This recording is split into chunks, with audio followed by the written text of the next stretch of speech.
세상의 모든 지식 언더스탠딩. 네.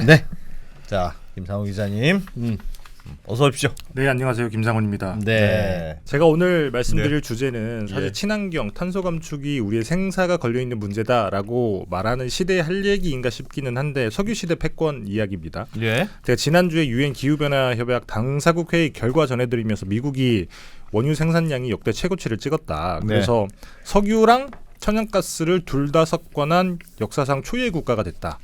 이런 말씀을 드렸었는데 근데 미스테리가 사실 석유 산업은 최근에 미국에서 미운 오리 새끼였잖아요. 실제로 허가도 많이 안 해줬고 예. 그리고 바이든이 찾아가서 생산을 하라고 해도 생산을 안 했었고 그렇습니다. 그랬는데 어떻게 많아졌느냐? 어떻게 그게 가능했는지 그 얘기를 조금 보여드릴 텐데 네. 일단 슬라이드 먼저 하나 보여드리면 재밌는 표인데 이게 그 미국에서 현재 돌아가고 있는 릭스라고 하는 게 유정입니다. 유정 시추공 이게 돌아가고 있는 유정의 숫자를 연도별로 추이로 쭉 보여주는 건데 여기 보시면 한 2002때가 그 가장 많았던 최근에 가장 많았던 게 2000년대 후반 예. 이때가 미국에서 셰일 혁명이 일어났을 때잖아요. 그렇기도 하고 저 때가 국제 유가가 가장 비쌌을 때죠. 맞습니다. 배럴당 150불까지 갔으니까. 그러다 보니 뭐 석유 나오는 데는 다 그냥 구멍 뚫고 뽑을. 맞습니다. 그래서 그때 가장 많았고 금융위기 겪고 난 다음에 줄어들었다가 다시 또 이때 엄청 많이 늘었죠. 거의 2000개까지 늘어서 사실 이때 저는 사실 제 1차 오일 전쟁 이렇게 개인적으로는 명명을 했던 게 뭐였냐면 이때 당시에 미국이 어마어마하게 석유 생산량을 늘리니까 사우디가 굉장히 큰 위기감을 느낍니다. 예. 저때 이제 셰일가스와 셰일 오일을 막 뽑아낼 때죠. 맞습니다.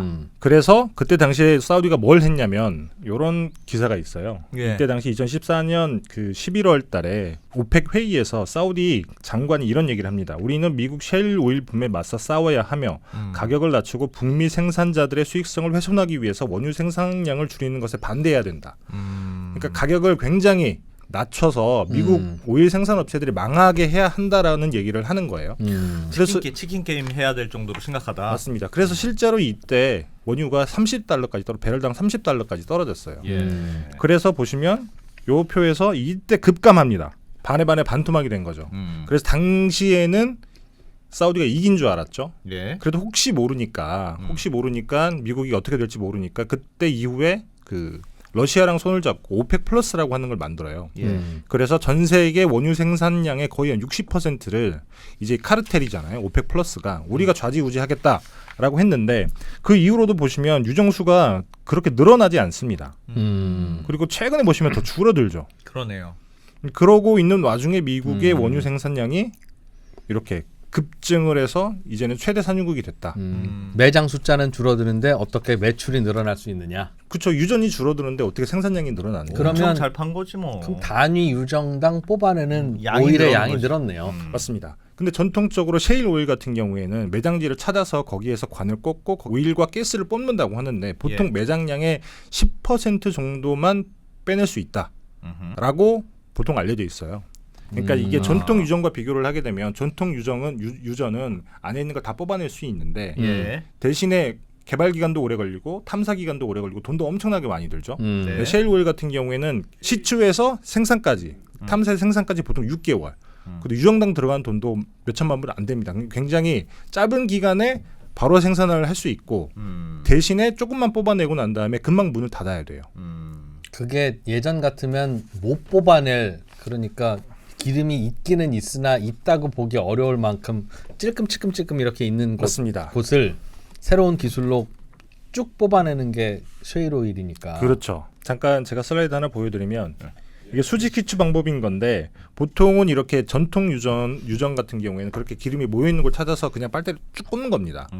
이제 사실 예전에 셰일 오일도 이런 예. 식으로 생산을 했어요. 예전에는 예. 그래서 많이 뽑아내지 못하고 얘네가 주류로 올라서지 못했던 건데 네. 2000년대 후반에 미국에서 이제 수평 시추 예. 그 다음에 프래킹이라고 하는 수압 파쇄법이라고 하는 건데 수평 시추에 이 프래킹이라고 하는 공법이 들어서면서 이 셰일에서 우리가 기름을 엄청나게 뽑아낼 수 있구나라고 하는 게 알려지면서 그때부터 셰일에서 오일과 가스가 엄청나게 많이 나오는 거거든요. 예. 여기 보시면 관이 이렇게 옆으로 들어가서 여기 보면 미세하게 뭔가 균열들이 많이 있잖아요. 예.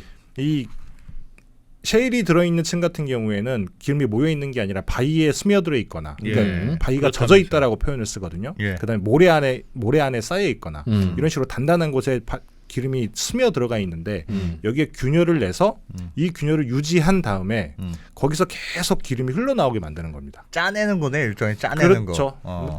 정확하게 짜낸다기보다는 균열을 만들어 놓으면 뭐 삼투압 비슷한 그런 현상처럼 얘가 거기서 계속 흘러나오는 거죠. 예. 그래서 이 기름이 나오고 올라올 때까지 계속 퍼내는 건데 그렇기 때문에 매장량 대비해서 한 10% 정도밖에 뽑아낼 수가 없었던 거예요. 예. 이게 한계라고 생각을 했었는데 최근에 엄청난 기술 변화까지는 아니에요. 그러니까 예를 들면 수평 시추의 프레킹 공법 같은 경우에는 사실 수직 시추에서 여기까지 간 거는 거의 뭐 몇 단계를 건너뛰는 공법의 발전이라고 볼 수 있는데 예. 최근에는 그런 기술 변화가 있었던 건 아닌데 뭐 네. 예를 들면 티끌모아 태산 같은 느낌이라고 할 수 있는데 최근에 나온 재밌는 공법 중에 하나가 뭐가 있냐면 이건 재수압 파쇄법이라고 하는 거예요. 다시 수압 파쇄를 한다는 거죠. 수압 파쇄. 네. 예. 영어로는 프랙처링이라고 하는데 예. 이게 뭐냐면 기존에 있던 그 유정들이 있을 거 아니에요. 예. 근데 여기서는 예를 들면 100이 있었다라고 하면 10만 뽑아먹고 나머지 90이 남아 있을 텐데 왼쪽 게 옛날 거예요? 그렇죠. 예. 사진에서 왼쪽. 사진에서 왼쪽 게 옛날 유정에서 우리가 균열을 이만큼 내서 기름을 뽑아 썼다. 네. 이게 옛날 사진인 건데 여기 오른쪽 사진을 보시면 균열이 훨씬 더 많아졌죠. 네. 예전에는 이렇게밖에 균열을 낼 수 없었는데 지금은 기술이 발전을 해서 이렇게까지 균열을 낼 수 있게 된 겁니다. 그래서 거기서 다 나온다. 찔끔 한 방울씩 두 방울씩 저렇게. 맞습니다. 야, 저거 그림만 봐도 이론적으로 한 2배는 되겠네요. 찔끔찔끔이. 그래서 기본적으로 2배, 3배까지도 된다라고 하는 것도 또 많이 있어요. 실제로 보시면 이게 그 미국에 있는 바셋 유전이라고 하는 그 셰일 매장지에서 예. 여기 왼쪽에 보시면 이게 기존에 있던 공법으로 가스를 뽑아냈을 때 네. 생산량 음흠. 곡선이고 이게 젤을 통해서 재수압 파쇄를 했을 때 나오는 Refract. 생산 그렇죠. 이게 보시면 생산량이 여기서 뚝 끊기잖아요. 다 뽑아 썼다는 얘기예요. 예. 그런 다음에 여기서 다시 올라가잖아요. 아, 두 번. 아, 그러니까 한 번 파쇄를 한 다음에 맞습니다. 뽑아내고 다시 또 깨가지고 또 끄집어낸다. 맞습니다. 한약으로 치면 재탕. 아. 재탕이 훨씬 더 재탕인데도 진국이 나오더라. 진국인 겁니다. 아. 그리고 저기에 젤이 들어가요. 젤 머리에 바르는 젤. 이 그 수압 파쇄라고는 하는데 거기 안에 들어가는 건 물일 수도 있고 여기서는 예. 젤을 썼던 건데 아, 물 대신 젤을 쓰나 보다. 네, 그래서 또 옆에 보시면 여기는 물로 했을 때예요. 물로 했을 때 보니까 더 많이 나오는 겁니다. 아. 여기 보시면 여기 노란색 이 파란색 선이 오일이 원유거든요. 예. 원유까지도 나오는. 빨간색은. 빨간색은 가스. 아. 야. 아, 그러니까 한 번 원래 그 수압 파쇄라는 게 물이랑 뭐 모래를 섞어가지고 고압으로 푹 집어넣어서 그걸 깨는 거잖아요, 불을. 맞습니다. 그래서 그렇게 깨면 거기서 이게 기름이 조금씩 찔끔찔끔 나오는 걸 끌어오는 건데 그렇죠. 한 번 깼다가 또 넣어서 또 깨고 또 넣어서 또 깨고 뭐 그런 식인가 보네요. 그렇죠. 이게 각광받기 시작한 거는 최근인 거예요. 지금도 엄청나게 뭐 주류까지는 아닌데 이런 공법들이 모이면서 생산이 굉장히 많아진 건데 예를 들면 새로 유정을 팔 이유가 없잖아요. 기존에 있던 유정이기 때문에 이거는 사실 환경 문제랑도 별 그렇게 큰 이슈가 없습니다. 그래서 환경 문제가 있다라고 하면 당연히 허가에 큰 문제가 생기겠죠. 예. 신규로 파지 않고 기존에 있던 유정 이미 다 뽑았었다고 생각했던 유정에 다시 한번 파쇄를 해보니 아 이게 잘 되네. 오히려 더 나오네. 이제 그러다 보니까 생산량이 엄청나게 늘어난 거죠. 야, 아, 그러니까 기존에도 쉐일 오일은 있는 거를 다 뽑아 쓰지 못하던 오일이었는데 맞습니다. 남아 있는 게 있었는데 쥐어 짜면서 또 하고 하니까 계속 나오더라. 그렇죠. 아니 근데 이런 기술은 왜 미국에서만 자꾸 개발이 되는 이유가 뭡니까 도대체? 아니 뭐 미국의 민간 기업들이 굉장히 다양하게 많이 있고 예. 와. 사실 미국 같은 경우에는 셰일가스 때문에 민간 업체들이 어마어마한 투자를 했다가 또 싹 다 망했잖아요. 예. 그게 또 이렇게 뭐랄까 이합집산이라고 해야 되나요? 구조조정되는 과정에서 이제 살아남은 업체들이 실력 있는 있었죠. 놈들만 남았을 예. 테니까 그런 애들이 계속 공법 발전을 시킨 거예요. 고민을 하는. 그렇죠. 진짜 그레이트 컨트리다 정말. 와. 야, 이걸 어떻게 이깁니까? 사실 이게 주류는 그래서 많이 아닌데 늘어났다. 올해 한 8,900여 건 정도의 파쇄가 있었는데 이 중에 이 재수압 파쇄는 그렇게 많지는 않다고 한 예. 200개 정도, 그러니까 2% 정도밖에 안 되는 거죠. 그래요. 그런데도 이렇게 많이. 이거 말고도 늘어났어요? 또 많이 있는 거죠. 그럼 이제 지금까지 캐내고 나서 다 빨아 먹었네 해서 덮어놨던 거 다시 열면 네. 또 이만큼 나온다는 거 아니에요? 또 나온다는 거잖아요. 이론적으로 하면 만약에 지금 셰일 업체들이 다 저공법을 적용했다. 그러면 지금 나오는 만큼 더블 뭐 따따블 뭐 이렇게 나온다는 뜻이잖아요. 뭐 추정상은 그렇죠. 근데 지금까지 뽑아 먹다가 네. 야 더 이상 뽑아내려면 뽑아내는데 들어가는 돈이 유가를 감당은 안 돼. 유가가 더 올라가면 몰라도 이제 그만해 라고 하는 였는데. 거였을 텐데 지금은 이미 뚫어놓은 셰일 유정에다가 공법만 달리하는 거면 네. 그 비용도 변동비가 그래서 이제 이걸 알고 싶긴 한 건데 이 변동비가 그 지금 셰일 오일은 뭐 배럴당 뭐 30불인가요? 60불인가요? 그거 이상이면 마음껏 캐내도 되고 그거 이하로 떨어지면 수지 안 맞아서 못 캔다. 예. 네. 그래서 유가는 그거보다 더 떨어지기는 쉽지 않다는 그 선이 예. 더 내려갈 수 있지 않겠냐 하는 거죠. 지금 딱 그 수준까지 내려가 있어요. 뒤에 조금 설명을 드리려고 했는데 미리 먼저 보여드리자면 이거는 기존 유정에서 뽑았었을 때 브레이크 이븐 프라이스가 얼마냐. 브레이크 이븐 네. 손익 분기점을 맞습니다. 이 되는 그러니까 한개 생산 비용이죠. 그렇죠. 또 요 밑으로만 안 떨어지면 우리 무조건 돈이 남긴다. 예. 1배럴을 더 뽑아내는데 얼마나 비용 드냐. 그렇죠. 이글포드라고 하는 미국에 있는 셰일 오일이 많이 묻혀 있는 지역이에요. 예. 여기는 배럴 23달러 밑으로만 떨어지지 않으면 무조건 돈을 벌어요. 예. 저기는 캐내는데 배럴당 23달러 든다는 뜻입니다. 생산 비용이 23달러지. 생산 비용이 23달러밖에 안 되고 음. 여기는 퍼미안 분지라고 여기도 28달러 정도밖에 안 됩니다. 예. 그리고 여기는 퍼미안 지역마다 다르긴 하지만 어쨌든 미국은 보면 보통 30달러 초반, 예. 20달러대. 어. 근데 다른 나라를 보면 물론 이게 셰일은 아니긴 하지만 여기는 네. 38달러예요. 그래서 한 40달러 정도까지 떨어지게 되면 여기는 밑지고 팔아야 된다는 거죠. 아, 미국 외에 다른 쉐일들은 맞습니다. 그렇다 보니까 미국은 유가가 우리가 생각하는 30달러 수준 혹은 뭐 40달러 이 정도까지 떨어진다고 하더라도 계속 생산할 수 있을 만한 동기부여가 되는 거예요. 옛날에는 30달러만 하면 다 죽었는데 맞습니다. 지금은 30달러로 내려도 안 죽는다 이 말이네. 그렇죠. 계속 캐내니까 유가가 거기서 올라가질 않는 거죠. 그렇죠. 그리고 요 표는 이제 신규로 했을 때, 음. 그러니까 새로 유정을 뚫었을 때 가격도 굉장히 낮아요. 여기 보면 미국은 뭐 48달러, 50달러 이렇잖아요. 예. 여기 보시면 미국이 아닌 나라의 셰일은 70달러입니다. 와. 거기에 많이 비하면 거의 예. 뭐 60% 정도밖에 안 되는 가격이잖아요. 예.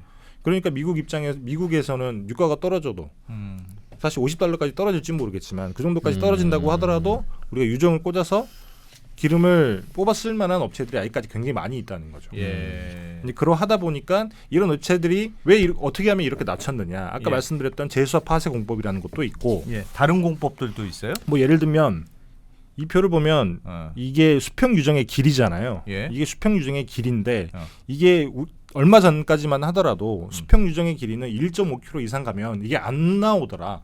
아, 너무 멀어서. 맞습니다. 예. 그럼 그랬는데 지금은 이걸 2배, 3km까지 늘릴 수 있게. 야. 그럼 더 멀리 있는 것까지 쪽 빨아당긴다? 그렇죠. 그건 뭔가 빨아당기는 힘을 좀 쓰는 모양이네. 그리고 또 하나는 뭐냐면 여기 보시면 여기는 이게 균열을 내는 구멍이 여기 있어요. 네. 이 균열을 내는 구멍들이 이렇게 듬성듬성 있잖아요. 예. 근데 여기는 굉장히 촘촘하게 있죠. 세상에 세상에. 이거 이 구멍도 구멍을 가까이 내면 파쇄공이라고 하는데 이 파쇄공은 굉장히 촘촘하게 찍을 수 있을 공법도 또 만들었습니다. 야, 업그레이드를 많이 했구나 미국이 그동안. 한 번 짜 버린 오렌지 껍질 갖다가 다시 또 한 번 짜는 거지. 짜니까 오렌지 주스가 또 막 나오는 거지. 그렇죠. 신기한 그리고 녹즙기. 보통 이렇게 수직으로 유정을 넣고 그 다음에 수평으로 시추공을 넣는데 예. 보통은 이 수직으로 된 유정에 6개 정도가 이렇게 수평 시추공이 달렸었거든요. 예. 근데 이거 뭐 12개 막 이렇게 늘릴 수 있는 공법도 만들었고 이제 그러하다 보니까 생산량이 유정수가 줄었음에도 불구하고 와. 생산량이 압도적으로 높아지는 거예요. 야, 진짜 미국 그게 진짜 언제 무섭다. 나온 기술이래요? 올해 최근에 계속 개발되고 있는 거죠. 지금 그래, 그럼 내년에는 다 이렇게 뽑을 거니까 내년에는 더 생산이 더 많이 될 텐데. 그렇죠. 그래서 원래 1년쯤 전인가? 그 워렌 버핏이 예. 네.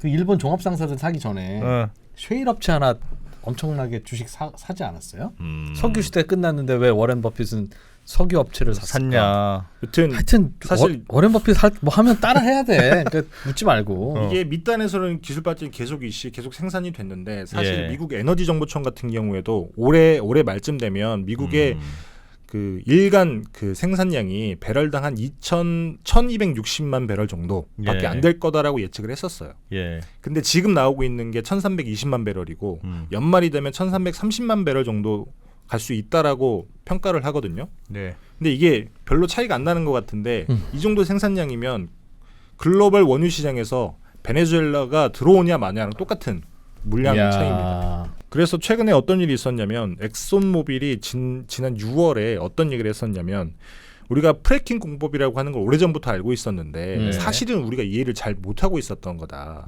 이거 기술 발전을 잘 하면 앞으로 우리가 2배 더 원유를 생산할 수 있다. 지금도 미국이 1위인데 미국이 1위인 석유 나라가 그래서 네. 지금 2배를 더 생산할 수 있다고요? 어쨌든 엑손모빌 CEO는 본인들 생산량이 그렇게 늘릴 수 있다라고 얘기를 하죠. 그래서 더 정밀하게 파쇄를 하고 그다음에 균열을 그 아까 만들었던 그 균열이라고 하는 걸 더 오랫동안 지지할 수 있게 해서 계속 나올 수 있게 그런 기술들을 본인들이 만들어서 조만간에 우리가 2배 증산을 하겠다라는 얘기를 자신 있게 보니까 합니다. 미국이 죽는 게 아니고 사우디가 죽는 거 아닙니까? 이러다가 사우디가? 실제로 그렇게 될 것 같다는 모습을 제가 보여드릴 거예요. 그래서 최근에 또 엑소모빌이 어떤 얘기를 했냐면 어떤 걸 했냐면 예. 600억 달러라고 하는 돈, 이 우리나라 돈으로 치면 80조 되잖아요. 예. 이 돈을 주고 파이오니어 내추럴 리소시즈라고 하는 회사를 샀습니다. 네. 이 정도 되는 돈이 얼마나 되는 돈이냐면 엑손이 모빌이랑 합병을 했던 게 1990년대였는데 그때 썼던 돈이 750억 달러예요. 예. 그 다음으로 가장 큰 돈을 쓴 건데 이 회사가 그 미국 퍼미언 분지라고 해서 아까 말씀드렸던 셰일이 많이 묻혀 있는 지역인데 여기서 가장 큰 셰일가스 유전을 운영하고 있는 회사입니다. 인수했어요? 그렇죠. 어마어마한 돈을 주고 거기를 산 거죠. 그 산 이유가 뭘까? 이거 앞으로 쪽쪽 빨아먹을 수 있다. 이제 그런 식으로 생각을 하는 거죠. 아, 우리가 너무 셰일가스를 10%만 뽑아 쓰고 더 이상 못 뽑는구나라고 너무 안일하게 생각을 했구나. 아니 근데 이 얘기는 되게 중요한 얘기인 게 이 기술 발전이 앞으로 셰일이 미국에서 본격적으로 나오기 시작하면서 국제 유가 시장이 엄청나게 바뀌었잖아요. 맞습니다. 근데 이게 제2의 만약에 셰일 혁명이라면 국제 유가는 어마어마하게 떨어질 거고 네. 어마어마하게 떨어질 거면 앞으로 무슨 전기차니 이런 거에도 영향을 되게 미칠 것 같은데. 많이 미칠 수밖에 없죠. 그래서 사실 이상하다고 생각하는 것 중에 하나가 뭐 전쟁이긴 뭐 전쟁의 규모에 따라서 다를 수 있겠지만 예. 이스라엘에서 전쟁이 벌어졌잖아요. 그런데도 유가가 차고 올라가지 않는 이유가 뭘까? 미국이 이렇게 남들 몰래 열심히 생산하고 있었다. 사실 미국도 사실 더군다나 오펙이 감산하고 있는 중이잖아요. 예. 감산을 하고 있는 와중에도 유가가 올라가지 않는 이유가 뭘까? 미국이 생산을 많이 하고 더더군다나 최근에 브라질도 우리가 2027년쯤 되면 세계 4대 산유국으로 올라서겠다라고 계속 증산을 하고 있어요. 예. 그리고 최근에 또 그 가이아나라고 하는 베네수엘라 옆에 있는 그 나라에서 어마어마한 유전이 발견이 돼서 걔네도 증산을 해서 올 연말쯤 되면 연 한 60만 배럴 정도. 그러니까 계속 늘어나는 거예요. 지금 생산이 맞습니다. 근데 더더군다나 아까 말씀드렸다시피 미국에서는 공법 발전 때문에 그 생산 단가 자체가 굉장히 내려가 있기 때문에 유가가 많이 내려가더라도 계속 생산량이 늘릴 수 있을 만한 구도가 만들어지기 때문에 계속 싸게 유가가 원유가 공급이 될 수 있을 만한 환경이 갖춰져 있다. 예. 진짜 중요한 얘기다 이거. 야, 대박이다. 이러면 러시아도 별로 좋을 거 없고 그럼요. 석유 팔아서 먹고 사는 나라들한테는 좋을 게 없고. 사실 그 2014년에는 사우디가 미국을 완전 밟았잖아요. 예. 근데 지금이라고 뭐 그렇게 할 수 있지 않을까라고 생각할 수도 있는데 그걸 못하는 이유 중에 하나가 이거예요. 여기 보시면 이게 균형 재정 유가라고 하는 게 있습니다. 네. 이게 경상수지가 0이 되는 유가. 요걸 제가 가져온 건데, 그러니까 사우디 같은 나라는 민간 업체가 기름을 뽑는 게 아니라 국영 기업이 예. 기름을 뽑잖아요. 예. 그래서 대략 배럴당 57달러는 받아야 사우디는 똔똔이 되는 거예요. 이런저런 국가에서 쓰는 돈을 생각해 보면 맞습니다. 예. 지금 현재 경상수지로만 놓고 봤을 때, 야. 근데 요건 보시면 지금 사우디가 쌓여 있는 적자까지 더했을 경우에, 예. 그러면 사우디는 적어도 85달러, 배럴당 85달러는 팔아야 예. 재정 적자가 나빠지지 않고 좋아진다. 야, 그럼 앞으로 셰일이 많이 생산이 되면 사우디는 계속 적자를 감내해야 된다. 맞습니다. 지금 있는 재정을 줄이지 않는 이상. 그렇죠. 그래서 지금 감산을 계속 하고 있는 이유가 러시아도 그렇고 사우디도 그렇고, 사우디는 더더군다나 무슨 네옴시티 짓는다, 예. 비전 2030 한다, 돈을 엄청 많이 쓰고 있잖아요. 재정 문제를 해결해야 되는데 재정 문제를 해결하는 방법은 유가를 지지하는 것밖에 없어요. 그래서 감산을 하고 있던 와중인 건데 오히려 미국이 아예 그냥 생산량을 이렇게 빵 늘리면서 최대 석유 생산국으로 올라서면서 가격까지 눌러버리니까 이러지도 못하고 저러지도 못하고 있는 상황인 거죠. 대박이다. 미국 진짜 대박입니다. 야, 캐나다가 뒤에서 웃을 수는 있겠네요. 캐나다는 왜요? 그 미국이 이렇게 석유를 많이 생산함에도 불구하고 그럼 미국은 이제 석유에 관한 한 순수출국일까요, 순수입국일까요 물어보면 여전히 수입을 많이 하는 거예요. 그래서 왜 미국은 자기네 나라에서 이렇게 석유가 많이 나는데도 계속 수입을 하냐? 더 많이 쓰기 때문이냐면 그게 아니라 미국은 지금 원유를 갖다가 휘발유나 경유로 만들어야 되는데 미국은 그동안 그 휘발유나 경유로 만드는 그 정유 설비가 중진류에 적합하게 맞습니다. 만들어져 있는데 이놈의 쉐일 오일은 너무 경질류라서 그걸 갖다가 미국의 정유 공장에다가 집어넣으면 잘 안 맞아. 안 나온다는 거예요. 그래서 캐나다에 있는서 나오는 중진류를 갖다가 섞어서 이제 미국의 정유 공장에 갖고 가면 이제 그때 거기서부터 나오는. 그래서 캐나다에서 사오는데 캐나다의 중진류는 그 나오는 유정에서 판매하는 그 부두까지가 미국에 안 팔면 다른 나라에는 팔지 못하게 구조적으로 그렇게 되어 있어서 엄청나게 싸게 갖다 쓴다는 거예요. 러시아 석유보다 캐나다 석유를 더 싸게. 아니면 말든가 우리 그냥 멕시코에서 사왔다 쓸까 아니면 그래도 헐값에라도 팔래라고 하니까 캐나다는 중진류를 헐값에 그냥 팔고 있는데 네. 이렇게 수요가 지금 중진류 수요도 늘어날 거 아닙니까? 쉐일 오일을 많이 캐내면. 그럴 수 있죠.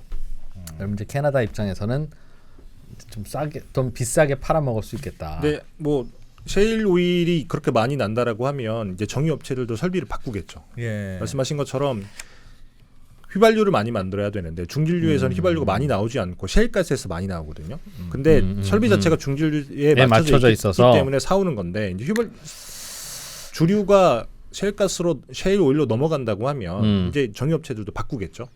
그럴 수 그리고 있겠네요. 사실 잠깐 슬라이드 보여드리면 미국은 많이 쓰기도 하지만 그래서 생산은 덜 돼서 원래는 수입을 굉장히 많이 했었는데 예. 2020년에 순수축으로 바뀌었습니다. 예. 그래서 거의 미국에서 쓰는 만큼 이제 생산을 해요. 이게 사실 생각보다 굉장히 중요한 역사적인 분기점 같은 건데 여기서 앞으로 더 많이 늘어날 수 있다는 거잖아요. 그렇죠. 이제 그렇게 되면 미국은 진짜 정말 이제 더더군다나 석유 때문에 뭐 전 세계 경찰 국가 노릇을 하는 그런 니즈 자체가 어마어마하게 많이 떨어질 수밖에 없다는 거죠. 야. 이게 그러니까 올해가 아니죠. 내년부터 지금도 이제 생산량이 예상보다 우리가 늘어나서 대체 무슨 일이 있었나 본 건데 내년에는 지금 아직 아까 전에 말씀하셨듯이 새로운 공법을 쓰는 데가 아직 소수라면서요. 메이저가 다수가 아직 아니라면서. 아까 그 재수압 파쇄법은 소수. 그리고 예. 나머지 업체들도 다 자기 나름대로의 뭔가 공법을 개발하고 있다는 어디는 구멍을 더 내는 거, 그렇죠. 어디는 더 길게 하고 이런 식으로. 그래서 엑소모빌이 봤더니 최근에 한 3년 동안의 증산량이라고 하잖아요. 예. 이 증산량의 가장 큰 데가 셰일 업체들이었어요.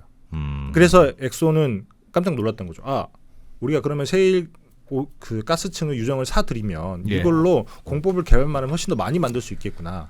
라고 생각을 해서 셰일 가스 유정을 엄청나게 사들였던 거죠. 야, 그럼 내년에도 증산이 엄청 되겠네요, 미국에서. 계속 많이 된다라고 미국만 되는 것도 아니고 계속 많이 되는 거죠. 미국에서 많이 나오고 그다음에 브라질도 계속 증산을 하고 있고 가이아나 같은 데서도 계속 유정 개발해서 하나씩 글로벌 공급망으로 들어오고 있고. 그래서 네. 최근에 오펙 플러스가 전 세계 시장에서 중동하고 러시아. 그렇죠. 중동하고 러시아 오펙 플러스가 전 세계 시장에서 원래 한 60% 정도 예. 원유를 비중을 차지하고 있었는데 이것도 네. 많이 내린 거였는데 가장 최근의 숫자는 51% 정도예요. 미국이 늘어나면서. 맞습니다. 미국이랑 뭐 브라질 이런 데가 늘리면서 그래서 간당간당하게 사실 독점 조금 지난 거잖아요. 그래서 이 카르텔이라고 하는 것도 이 정도로 많이 깨지고 있다라는 걸 알 수 있는 거죠. 이야, 재밌네. 미국은 기름을 캐내는 생산하는 나라. 한국은 기름에 관한 이야기를 생산하는 나라. 오일 이야기는 우리나라가 더 재밌게 하는 거죠. 김상훈 기자가 미국의 그 어느 기자보다도 이 오일 시장에 대한 이건 영어 자막으로 해서 미국에 팔까? 서럽습니다 정말. 알겠습니다. 야, 그러니까 이게 잘 들었네. 똑같이 기름 캐내는데 유럽에서는 유가 오를 때 기름 캐냈다고 예. 정유업 씨한테 무슨 횡재세 매긴다고 뭐 난리 네. 그러고 있고 미국은 조용히 이런 거 개발하잖아요. 그러니까 캐내면 다 내 돈이니까 열심히 열심히 개발하는 거예요 이게. 맞습니다. 김상훈 기자님 하여튼 재밌게 잘 들었습니다. 중요한 그리고- 얘기 해줬네 오늘. 감사합니다. 야 역시 김상훈 씨 연말에 뭐 하나 제대로 한 것 같습니다. 미국에서는 어, 쉐일 공법을 어, 만드는 영웅적인 엔지니어가 있다면 어. 우리나라는 김상훈이 그 있다? 이야기를 이렇게 재밌게 하는 김상훈이 있다. 네. 예, 고맙습니다. 감사합니다. 감사합니다.